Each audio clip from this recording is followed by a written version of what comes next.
Čau, kolo si zdal jsem, jo. Nějaký komplikace? Ne, zdržel jsem se v práci, jo. Klasika. Já se nepočkal. Hodně To ne. tady.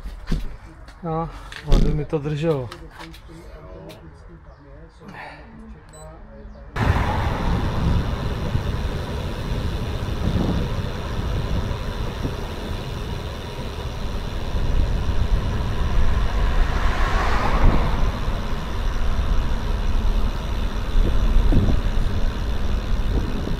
Cože?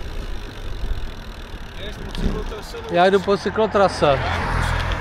Tak jo, tak čau. Když tak si nějak zavoláme. Se domluvíme.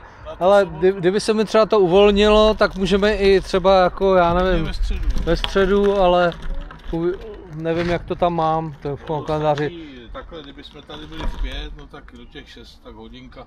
To pivo mi tady vůbec nechutnalo teda. Jo. Ani ten utopenec, abych ti řekl pravdu, ale zase je to blízko a tak nějak sedí se tam slušně. No to určitě. Takže to bys mě... Já nevím, jestli v tu středu bych nejel tady jenom Kavčí hory na tom druhém kole, jo, na tom karbonovém. To je jedno, tak se domluvíme, já nemusím jako teď. Uvidíme, jak se ti bude chtít, nebo ta sobota, taky to počasí v tu sobotu není úplně jistý. Tak uvidíme. Si napíšem. Příští týden tady ještě jsem. Jo, jasně. Tak jo, čau zatím, dobře dojeď.